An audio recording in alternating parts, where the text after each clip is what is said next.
నమస్తే అండి. నమస్తే సార్. సార్ మీకు కొన్ని విషయాలు ఇప్పుడు వినిపిస్తాను. ఓకే. 700 కోట్ల స్కామ్ ఇప్పటికి తేలింది. ఓకే. ఇది ఎన్ని వేల కోట్ల దగ్గరికి వెళ్ళి ఆగుతుందో తెలియట్లేదు. భారతి రెడ్డి అండ్ గ్యాంగ్ అంటే ఇంతకాలం జే గ్యాంగ్ అని మాట్లాడుకున్నాం. ఇప్పుడు బి గ్యాంగ్, భారతి గ్యాంగ్. ఈ భారతి గ్యాంగ్ చేసిన అరాచకాల అక్రమాలు ఆఖరికి ఒక మహిళని ఆవిడ్ని గోవా తీసుకెళ్లి రిసార్ట్ లో పెట్టి చేసి ఆవిడ వీడియోలు తీసి ఆవిడని బ్లాక్ మెయిల్ చేస్తూ ఈ అక్రమాల్లో సో ఆవిడే తక్కువ కాదనే తెలుస్తుంది. మనకు తెలుస్తున్న సమాచారం ప్రకారం ఆవిడ కూడా ఈ దందాలన్నింటిలోనూ ఆవిడకి కూడా చెయ్యి ఉందని, ఆవిడ పేరు కూడా ఏదో రీతు చౌదరి అని ఏదో అన్నారు. బయటికి చెప్పుకోలేక మళ్ళీ పేరు మార్చుకునిందిలేండి. ఆమె పేరు వనం దివ్య. చిన్న చిన్న సీరియల్స్ లోను anchoring programs Jabardasth sir, Jabardasth చేస్తా ఉండేది. ఇప్పుడు అసలు ఈ మొత్తం ఎంత అసహ్యంగా ఉందంటే ఇది ప్రజలకు అందించడానికి కూడా చాలా చిరాకు వేస్తుందండి నాకు. అయినా తప్పదు. J gang, B gang, Jagan gang, Bharathi gang. ఇదంతా భారతి గ్యాంగ్, భారతీయ కన్సర్న్లలో జరిగిన దోపిడీ ఇది. సో బి గ్యాంగ్ దోపిడీ ఎలా చేశారో చూడండి, ఒకసారి వినిపిస్తా. ఇప్పుడు ప్రజలు ఏం కోరుకుంటున్నారంటే, ఇప్పుడే ఒక పెద్ద మెసేజ్ పెట్టాడు. ఆంధ్రప్రదేశ్ ప్రజల విజ్ఞప్తి ఏంటంటే, చంద్రబాబు నాయుడు గారికి, అట్లాగే పవన్ కళ్యాణ్ గారికి, అనితి గారికి, డీజీపీ ద్వారకా తిరుమలరావు గారికి, అట్లాగే ఇంటెలిజెన్స్ చీఫ్ మహేష్ చంద్ర లడ్డా గారికి, వీళ్ళ 5గురికి వాళ్ళు కోరుతున్నటువంటి రిక్వెస్ట్ ఏంటంటే, ఈ కేసుకు సంబంధించి కనపడనటువంటి బాధితులు చాలా మంది ఉన్నారు. బయటికి రాక భయభ్రాంతులకు గురైనటువంటి వాళ్ళు ఉన్నారు. ఈ కేసులో ఇమీడియట్లీగా ఎవరినైతే ఈ నిందితులందరినీ అరెస్ట్ చేసి వాళ్ళందరినీ కస్టడీలోకి తీసుకొని వాళ్ళ ఫోన్ కాల్ డేటా, వాళ్ళ అకౌంట్స్, వాళ్ళు చేసినటువంటి లావాదేవీలన్నీ విచారణ జరిపి అసలు కనపడనటువంటి బాధితులు ఎంతో మంది ఉన్నారు, వాళ్ళందరినీ కూడా తక్షణం కాపాడండి. ఇదొక వర్షన్ అండి. Okay sir. ఇంకా దారుణం కూడా వినిపిస్తాను, అది కూడా చూడండి మీరు. ఆ రూమ్ లో జరిగినటువంటి కొన్ని నిమిషాల ఆ రూమ్ లో ఏం జరిగింది అనేది వాళ్లకు ఇదే డ్యూటీగా పెట్టి law and order police station లో పనిచేసేటటువంటి, అదే విధంగా సిఐడి లో పనిచేసినటువంటి అధికారులకు వేరే పని ఏమీ పెట్టకుండా ఇదే పనిగా పెట్టి దీని అంతటికి రాయించుకునే వరకు చేశారు. అదొకటైతే, మరోవైపు సార్ గోవాలో ఏం జరిగింది, ఆ రూమ్ లో ఏం జరిగింది అనేది ఇప్పుడు చాలా కీలకం సార్. ఉంది కొంత కన్ఫర్మేషన్ అనేది ఉన్నప్పటికీ కానీ సార్, కానీ అది మనము చెప్పడం బాగోదు కాబట్టి మనం ఆ రూమ్ లో గోవాలో ఏం జరిగింది అనేది కూడా పోలీసులు అతి త్వరలోనే ఈ విచారణలో బయట పెడతారు సార్. ఖచ్చితంగా దాని ఇన్ఫర్మేషన్ కూడా ఉంది. ఆ రూమ్ లో జరిగినటువంటి కొన్ని నిమిషాల పాటు వీడియో ఏదైతే ఉందో ఆ బెదిరింపులకు ఆ వీడియో కారణమయ్యింది. ఆ వీడియో ఇప్పుడు వారెవరు నటినా మధు, వారు రీతు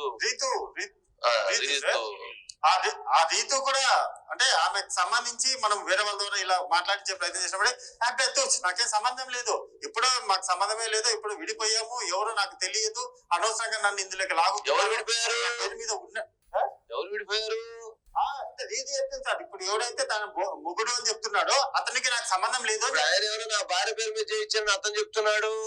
అదే అదే అదే సార్ అసలు ట్విస్ట్. ఇంకొక ట్విస్ట్ సార్, అసలు నాకేం సంబంధం లేదు అతనితో, ఎవరు అసలు నా పేరు మీద ఆస్తులు ఉన్నాయనే విషయం నాకు తెలియదు, ఎక్కడికి వచ్చే నాకేం ఇప్పుడు ఏమో చెప్తున్నటువంటి కథలు సార్ ఇవి.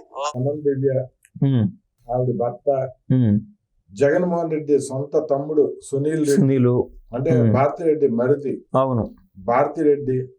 ఈ మొత్తం బి గ్యాంగ్, బ్లాస్ట్ బి అంటే బ్లాస్ట్ గ్యాంగ్ సార్. అదే బ్లాస్ట్ గ్యాంగ్. ఈ జే గ్యాంగ్, ఈ జగ్గు గ్యాంగ్ కూడా పనిచేయదు. అంటే వీళ్ళందరూ వెనకాల ఉంది మళ్ళీ జగ్గునే. అవును. అసలు ఏంటండి ఇది, వినటానికే చాలా దారుణంగా ఉంది. ఇది ఇంకా యాక్చువల్ గా మనం ఇంకా ఇప్పుడు బయట పెట్టట్లేదు. ఈ వీడియోలో చాలా వివరాలు మనకు వచ్చినాయి.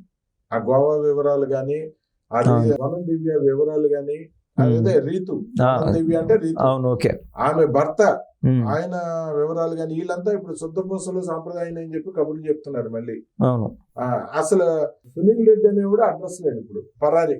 మామూలే కదా. ఇంకా సార్ మీరు చెప్పండి, ఆ సునీల్ రెడ్డి వాళ్ళ అన్న కనిపిస్తున్నాడా? వాళ్ళ అన్న జగన్ అన్న. ఈ విషయం బయటకు వచ్చి 3 రోజులైంది. అవును. బయటకు వచ్చిన గంటలో ఆయన సిబిఐ కోర్టులో పిటిషన్ వేశారు, నాకు లండన్ పర్మిషన్ ఇవ్వండి అని. కొత్తగా వచ్చిన వార్త కాదు, రియల్ గా ఏంటంటే ఈ యొక్క మెడికల్ ట్రీట్మెంట్ కోసం నేను విదేశాలకు పోయి ట్రీట్మెంట్ చేయించుకోవాలి, నాకు 4 రోజులు సెలవులు శాంక్షన్ చేయండి అని అప్లికేషన్ పెట్టుకున్నాడు. ఓకే మెంటలీ హ్యాండిక్యాప్డ్ అంట ఆయన. ఓకే ఇది 700 కోట్ల విషయం తెలిసినాక ఇంకా హ్యాండిక్యాప్ అయిపోయినాడు మెంటలీ, ఓకే తట్టుకోలేకుండా ఉన్నాడు. ఈ వ్యవహారం సార్ సిగ్గు సేరం ఉన్నది. రాజకీయం చేస్తున్నారా ఇంకొకటి ఏం చేస్తున్నారా అర్థం కావడంలే. నా వయసు సరిపోదో ఏం సరిపోదో ఈయన మాటలు మాట్లాడడానికి చెత్తగా ఉంటుంది సార్. ఈవిడ ఏదైతే ఉన్నదో ఈ రీతు అనే ఈవిడని గోవాకి తీసుకెళ్ళి చెప్తున్నారు కదా ఏం జరిగింది అని, ఆ వివరాలన్నీ మన వాళ్ళ దగ్గర ఉన్నాయి. పబ్లిక్ లో వేయడం బాగోదు అసలు. ఆ రూమ్ లో మాట చెప్పాలంటే వీడియో తీసి ఆవిడని జీవితం అంతా అనేది వీళ్ళ ప్లాన్. సఫలమయ్యారు. దోపిడీ రిజిస్ట్రేషన్ లో కూడా అడ్డం పెట్టి అవును. ఏది ఇంక జీవితం అంతా వాళ్ళకి బానిస. అదృష్టం కొద్ది ప్రభుత్వం వచ్చింది కానీ ఆ జత్వాని కేసులు ఏమేమి చూసాం కదా సార్. అంటే ఆడోళ్ళని ఈ యొక్క ఆంధ్ర రాష్ట్రం దేవతలు మాత్రం చూస్తారు. ఇట్లా టోల్ని చేసే వీళ్ళు ఈ యొక్క అవినీతిలో కూడా వీళ్ళని ఫిట్టింగ్ చేసేస్తారనమాట, ఇన్ఫిట్ చేసేస్తారు. ఇక జత్వానీని కావచ్చు, ఈ రీతుని కావచ్చు. అది ఏమన్నా పనే సార్? సిగ్గుసారం ఉంటే ఆల్రెడీ చేస్తున్నారు కదా, పందికుక్కులు మాదిరి తిన్నారు కదా సార్. వాళ్ళకు చిన్న అదృష్టంగా సార్ వాస్తవంగా చెప్పాలంటే. నిన్న మొన్న రేషన్ బియ్యం అంట, పేరు నాని అంట, కొడాలి నాని చేసిన అవినీతి అంటే ఇవన్నీ మాట్లాడుతూ ఉన్నాం. మీరు మర్చిపోయినారు, నేను మర్చిపోయినా. ఈరోజు సబ్జెక్టే లేదు. ఎందుకంటే ఒక్కదాని తల్లదనే విధంగా ఇంకొక అవినీతో, ఇంకొక అరాచకాలు, ఇంకొక అక్రమాలు వస్తూనే ఉంటాయి. ఈ రోజు ఇది అక్రమాలు, ఆక్రమణలు. అది సార్ ఈ యొక్క 700 కోట్ల విషయానికి సంబంధించి ఇదంతా ఒక మహిళకు చేయాల్సిన పనేనా? భారతిరెడ్డికి తెలియకుండానే మాది రీతుగా మాది చేసింటారా? ఒక మహిళ ఇంకో మహిళని ఇలా చేసి వేల కోట్లు దొబ్బేయడం కోసం ఈ ప్లాన్లు, ఈ స్కెచ్లు, ఈ దోపిడీలు అసలు చాలా అసలు సిగ్గన్నా ఉండదని ఆ భారతిరెడ్డి వాళ్ళ మొగుడు అని అన్నాలి కదా వాస్తవంగా. ఇట్లా అంటే ఈ రొచ్చులో ఎందుకు తీతున్నా? మన శాంతిగా నువ్వు ఆ ఏసీ వేసుకొని ప్రశాంతంగా తింటా ఉండు. పిల్లలు ఉన్నాయి కదా, ఏ ప్యాలెస్ లో ఉంటే ఆ ప్యాలెస్ లో ఉండు, ఏ బిజినెస్ లో అంటే ఆ బిజినెస్ లో ఫోన్ కాల్స్ పైన చూడు. ఇవన్నీ ఈ చేసుకోవచ్చు మహా అంటే ఆల్రెడీ సంపాదించిన ఆస్తులతో. ఆడవాళ్ళు ఉసురు పోసుకోవడం ఎందుకో? ఇంత ఘోరమా, ఇంత నీచమా? ఒక పక్కన చూడండి, ఈ రోజు చంద్రబాబు గారు కుప్పంలో పర్యటన 3 రోజులు 4 రోజులు మొత్తం కుప్పం మొత్తం సోలార్ పవర్ హౌసెస్ చేస్తా అంటున్నారు. ప్రతి ఇంటికి సోలార్ పవర్ తీసుకొస్తా అంటున్నారు ఆయన. మరొక పక్కన లోకేష్ గారు వాళ్ళ విశాఖలో పర్యటిస్తున్నారు. ఎల్లుండి మోడీ గారు 8వ తారీఖు విశాఖపట్నం పర్యటన ఉంది. దాని ఏర్పాట్లు అవన్నీ చూస్తున్నారు ఆయన. మరో పక్కన పవన్ కళ్యాణ్ గారు 10వ తారీఖు కాకినాడ, పిఠాపురంలో పర్యటనలు. వీళ్ళంతా ఈ పనులు, డెవలప్మెంట్, ప్రజల సేవ, ఈ కార్యక్రమాలు వీళ్ళు బిజీగా ఉంటే వీళ్ళు ఎక్కడ ఎన్ని వేల కోట్లు కొట్టేద్దామా, ఎక్కడ ఎన్ని వేల ఎకరాలు దొబ్బేద్దామా, ఏ దేశం వదిలిపెట్టి ఏ దేశం పారిపోదామా, ఏ హీరోయిన్ పడదామా, వాళ్ళని దేంట్లో ఇరికించేద్దామా, ఎవరెవరు హీరోయిన్లు వీడియోలు తీసుకొని వాళ్ళని అడ్డం పెట్టుకుని పబ్బం గడుపుకుందామా, ఏంటి అంత అసహ్యంగా ఉందంటే. ఒక పక్కన కూటమి పార్టీలు, మరో పక్కన వైసీపీ పార్టీ, ఒక పక్కన త్రిమూర్తులు చంద్రబాబు నాయుడు గారు, పవన్ కళ్యాణ్ గారు, లోకేష్ గారు, మరో పక్కన ఈ జగ్గుబాయ్. ఎంత అసహ్యంగా ఉందండి మాట్లాడుకోవటానికి, చూడటానికి, చెప్పుకోవటానికి. వాళ్ళ నేర ప్రవృత్తి ఇవన్నీ చేపిస్తూ ఉంటారు సార్. వాళ్ళ డిఎన్ఏలోనే ఉండదు ఇది. ఎప్పుడన్నా ఈరోజు 700 కోట్ల స్కామ్ బయటపడింది. దీని వెనకల ఈ స్కామ్ గురించి పక్కన పెడితే రేపు మొన్నడు ఏది బయటకు వస్తుందో దాని డెప్త్ చూస్తే బయటపడిన రోజు ఏం వస్తుందంటే జగన్మోహన్ రెడ్డి అని పేరు దరిదాపులో వినిపించదు. దాని కూపీలోకి లోపలికి వెళ్తే ఆయన కనిపిస్తాడు. మీకు ఎంతసేపు అందరి ఆలోచనలో ఈ నెటిజన్లు అంటారు కదా, చాలా ఫేమస్ అయిపోయింది కాబట్టి వీళ్ళ ఆలోచన అంతా రీతి పైన ఉన్నది కాన్సన్ట్రేషన్. తప్పదా? ఈ జగన్మోహన్ రెడ్డి గారి ఆలోచన అంతా ఈ స్కామ్లు బయటపడినప్పుడు స్కామ్ గురించి ఎవరు ఆలోచన చేయరు. ఒరే రీతి అంత పని చేసిందా, ఇట్లుంటది కథ. ఆలోచన అంతా సార్ ఏ హీరోయిన్ పడదామా, ఏ హీరోయిన్ బ్లాక్మెయిల్ చేద్దామా, హీరోయిన్ కన్నా తగ్గకుంటే ఏ జబర్దస్త్ వాళ్ళనో ఇలాంటి సీరియల్ యాక్టర్నో దీనికి ఒక పెద్ద టీం లేని ఇదంతా చేయలేరు సార్. 1 డేతో అయ్యే పని కాదు. వాళ్ళ ఆలోచన అంతా అట్టుంటుంది. వీళ్ళు అభివృద్ధి చేయాలనుకునే వాళ్ళ ఆలోచన వాళ్ళకి నిమిషం టైం దొరక వాళ్ళు ఏడిస్తున్నారు పాపం, టైం కుదరట్లా. మరో పక్కన చూడండి, ఒక పక్కన కూటమి నాయకులు ఇలా ఉన్నారు, 3 త్రిమూర్తులు. మరో పక్కన జగన్మోహన్ రెడ్డి దందాలు, దోపిడీలు ఇవన్నీ బయటకు వస్తున్నాయి, ఇలాగున్నారు. మరో పక్కన జగన్మోహన్ రెడ్డి గారు ఎంతకాలం నడిచిన నాయకులు, వీళ్ళందరూ నాయకులు, ఎమ్మెల్యేలు కావచ్చు, ఎంపీలు కావచ్చు, మున్సిపల్ చైర్మన్లు కావచ్చు, 7 నెలల నుంచి పారిపోయి అండర్ గ్రౌండ్ లో దాక్కున్నాడు. ఒక్కొక్కడు దొరుకుతున్నాడు, జైలుకి వెళ్తున్నాడు. వాళ్ళు చేసిన అరాచకాలకి. పక్కన బోర్గడ్డ అనిల్ కుమార్ కి బెయిల్ లేదు, వర రవీంద్రారెడ్డికి బెయిల్ లేదు, ఇంటూరు రవీంద్రకి బెయిల్ లేదు. చూడండి, ఇక నందిగం సురేష్ కి బెయిల్ లేదు, దుర్గా కిషోర్. ఏంటి అసలు సార్? ఇప్పుడు ఎవరైనా మన దేశంలో ఏ తప్పులైనా చేస్తే అంత ఇంత తప్పు ఉంటుంది, బెయిల్ పెట్టుకుంటే బెయిల్ వస్తుంది. వీళ్ళు చేసిన అరాచకాలు హింసను ప్రేరేపించే విధంగా ఆల్రెడీ మర్డర్లు చేసినారు అన్అఫిషియల్ గా.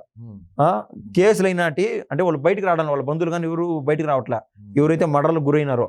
అయితే వీళ్ళు అందరికి బయటికి తెలిసింది కాబట్టి ఈ బుద్ధ వెంకన్న పైన, బోండమ్మ గారి పైన అందుకు ఈ కేసుగా మారినాయి. దాన్ని చూసి ధైర్యంగా 28-30 కేసులు పడినాయి ఇది తురగా కిషోర్ పైన. ఏదైతే బోరగడ్డ అనిల్ బయటికి రాకుండా బిక్కుమని ఏడుస్తున్నాడో వాడు చేసిన పనులకి, శాస్త్రాలకి, అదే విధంగా ఈ తురగా కిషోర్ కూడా అదే లైన్ లో పెద్ద పెద్ద వాళ్ళకే గతి లేదు. ఇందాక మీరు అన్నారు కదా సార్, నందిగం సురేష్ ఏది మొత్తం కృష్ణా జిల్లాని స్మాష్ చేసేసి ఈ ప్రభుత్వాన్ని దింపుదామని చెప్పి ఆ రోజు సార్ కృష్ణా జిల్లాకు వరదలు వచ్చినప్పుడు అవును, మీకు నారా లోకేష్ గారికి ఒక చంద్రబాబు గారికి జీవితంలో ఇంత దూరం ఇంత గట్స్ని ఆలోచన చేయగలుగుతారా మీరు చెప్పండి? ప్రభుత్వం పడిపోయేది సార్, కృష్ణా జిల్లా మునిగిపోయి ఉండేది. అంటే వీళ్ళ ఆలోచన అంతా విధ్వంసం పైన ఉంటుంది, వీళ్ళది వృద్ధి అభివృద్ధి పైన ఉంటుంది. ఓకే, ఫైనల్ గా కంక్లూజన్ ఏమండి? రీతు గురించి, భారతిరెడ్డి గురించి, అసలు ఈ దోపిడీ గురించి, వేల కోట్ల రూపాయల ఆస్తులు కొట్టేయడానికి ఒక హీరోయిన్ ని తీసుకొచ్చి, అది హీరోయిన్ కాదులేండి ఎక్స్ట్రా క్యారెక్టర్స్ అన్ని చేసి రీతు ఆవిడకి ఒక మహిళగా ఇటువంటి దుర్మార్గులతో చేరడానికి కక్కుతుపడి డబ్బుల కోసం ఆవిడ లాక్కొచ్చి ఇందులో దందాలో దూర్చి దోపిడీకి తెరదీసింది భారతిరెడ్డి. కంక్లూజన్ ఇవ్వండి. నేను మొదటి నుంచి అదే మొత్తుకొని చెప్తున్నా సార్, ఒరే నాయన వాళ్ళతో సావాసం చేసేటప్పుడు కొంచెం జాగ్రత్తగా ఉండండి, కొంచెం దూరం ఉండండి అని చెప్పుకుంటానే ఉండొస్తున్నా, మొత్తుకుంటా వస్తున్నా. అది తప్పు అనిపిస్తుంది కొంతమందికి, ఎందుకంటే వైసీపీ వాదులకి. లైవ్ లో మనం చూసారు భారతిరెడ్డి బాగానే ఉంటుంది, లక్షల కోట్ల డబ్బు ఉన్నది, మధ్యలో భారతిరెడ్డి కాడికి ఈ కేసు పోవాలంటే ఆల్రెడీ భారతిరెడ్డి మరిది ఆ సునీల్ రెడ్డి అంట, ఈ యొక్క రీతు భర్త రీతు, వీళ్ళిద్దరి పైన పోట్లాట మాదిర ఇది వేరియేషన్ తెచ్చేదానికి. కానీ మన చట్టాలు అంత సులభంగా ఏమి ఉండవులే సార్. ఈ లింక్ మొత్తం ఈ డబ్బులు 700 కోట్లకు సంబంధించి స్కాము భారతిరెడ్డికి వరకు తగులుతుంది. భారతిరెడ్డి కూడా మహిళకి ఏ విధంగా అయితే అన్యాయం చేయాలనుకునిందో భారతిరెడ్డికి అదే గతి అయితే ఖచ్చితంగా పడుతుంది. ఓకే అండి, థ్యాంక్ యూ, ధన్యవాదాలండి.